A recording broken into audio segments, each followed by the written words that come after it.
Your actual needs are small. Today on Fortitude through Stoicism, and this is my 365-day journey of implementing the ancient philosophy of Stoicism into the life of this modern masculine man.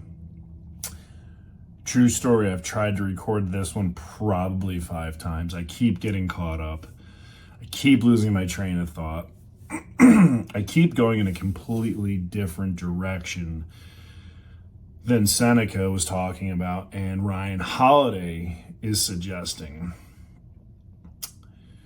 It seems like Seneca is talking about his time in exile,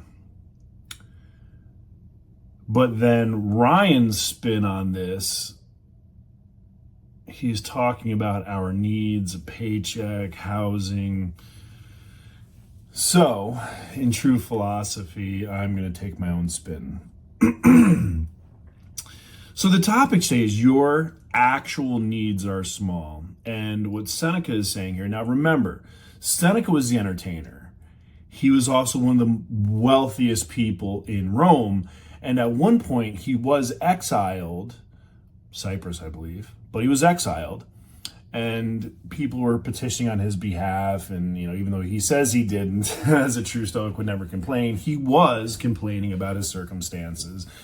And he was also petitioning to come back to Rome. And eventually he was. Well, in sweet justice, later, Nero believed that he was trying to, overthrow him as emperor. And he basically committed him to death, basically told him to commit suicide. And Seneca did. So he was voluntold to commit suicide.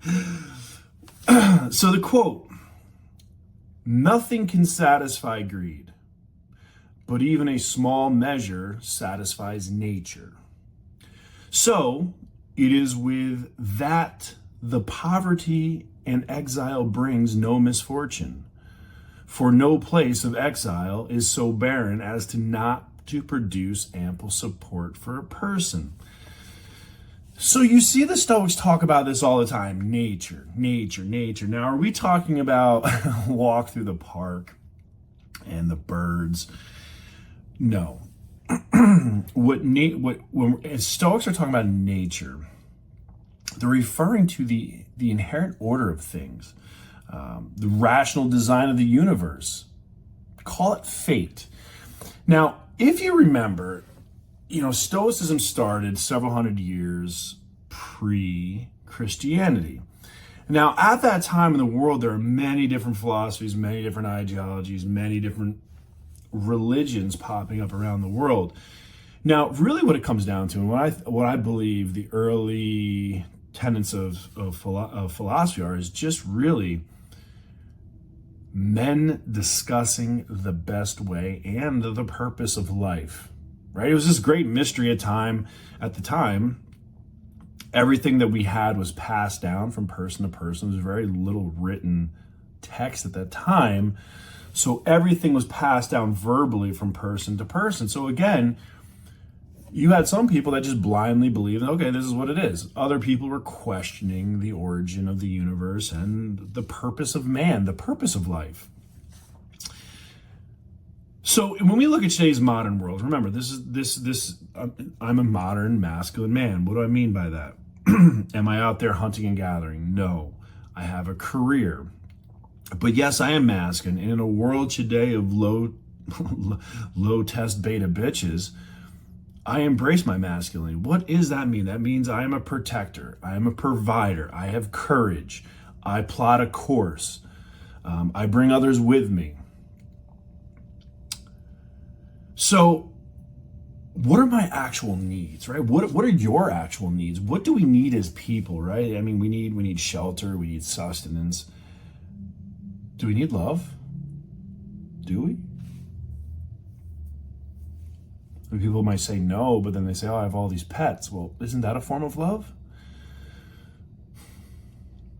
So I guess what we can do here, take Ryan's little example. I know I was going to go on a tangent, but here we are. So Ryan is saying, reflect on what you used to accept as normal. So for me, right, and I look at my life, there are times when I was homeless. There are times not too long ago that I lived in a 1-room cabin with no kitchen, no bathroom, no running water, heat that was barely functioning sometimes. And I did that in the middle of winter. So to go to the bathroom, you have to trudge through the snow to a external common bathhouse. Now, I was content. I was happy. I had my bandit. We did our walks. A little cute girl up down the street at this mobile station. So it, worked out okay. Now I live differently, and I've lived differently in the past. My last house I owned was 3,300 square foot. There were some rooms I never even went into. So no matter how successful we get, what are our true needs, right? Is it excess? Is it your actual needs? Because a lot of times what people have is a fear of loss, right? Fear is a crippling factor for a lot of people. So they do so many things to protect the loss, but freedom, again, Diogenes says freedom is really lacking possessions because you have nothing holding you down or back. I live very close to that life. I mean, my apartment's all used furniture, minus my 2 desks that I bought brand new because I like the nice ones that I can stand, But the rest of the stuff, I mean, it's all just the beds came in a box from Amazon.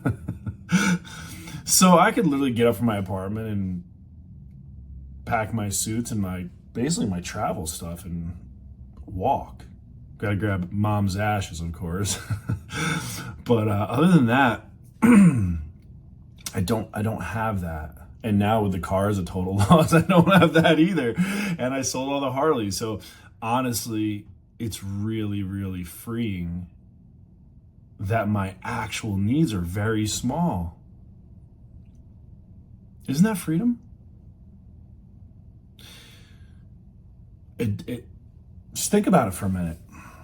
And maybe it's hitting me like a little bit of a smack in the face here, because the less I have, the more I have.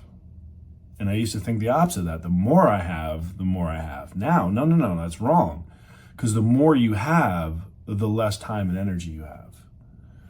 Time and energy is the wealth factor. If I have all the money in the world, but I have no time to execute my freedom, well, that's pointless. Even if you don't have money, you can still have freedom. I think this past weekend, I didn't do anything that cost money. If I think about it, I went to the gym, went for walks, had a good time. But I didn't have to pay for entertainment. Nature, not necessarily what we're talking about in Stoicism, but nature is essentially free, right? And I have my freedom. I can do whatever I want. So if I have my freedom, I have my time, and I have my energy, what else do I really need? Now you could say, well, money provides opportunity for things. True. This weekend, I had the most amazing facial. I mean, it was incredible. They did the whole face thing. I got like a neck massage. I got like an arm massage. You're like, oh my God, it was amazing. Somebody treated me to that. I'm not used to that. I'm not used to accepting gifts or hospitality. But it was the most amazing experience. And I earned that based on my character, based on the relationship that I have. So, do I need that? No. Was it enjoyable? Yes. The reality is your needs are actually very, very, very low. Survival is very, very, very easy. When you think about it, it's our worries and fears that mess everything up. So here we are, back to the worries and fears. And again, Ryan Holiday, he's got to be a blue because he's always talking about fear. It's not something I possess. So the benefit to that is I help people through that fear point, right? Through that stuck point where they feel stuck. No, that's your fear. That's your feet are trapped in the mud because you're afraid to make a mistake. You're afraid about the unknown. You're afraid of everything. Come on, let's go. I got it, right? That's the value that I bring. Interesting one today. We're a little off topic, a little off script. Energy is a little bit different, but again, the reflecting here is on our needs, and it's on all this worry that we build up. When you don't have to cover the payment for $1 million house, you don't have the stress, right? And you have the freedom to do other things. So there are two theories in this world. Well, more than two, but what I'm talking about is we have that theory where you work really hard and you accumulate all this mass so that you can retire and and spend the rest of your life enjoying it or living it out. Where what we've done, what I do is now little mini retirements. We live life, live frugally, ultra optimized so that we want to do things, we can do those things, and we go back to the grind when we want to. I got a good buddy. He's top of the charts in what we do, and then all of a sudden he's not top of the charts. I know what he's doing. He's on a walkabout in the Philippines where I'm about to be in a little bit. But he'll do that. He'll go off for a couple months. That's freedom. That's freedom. How many people do you know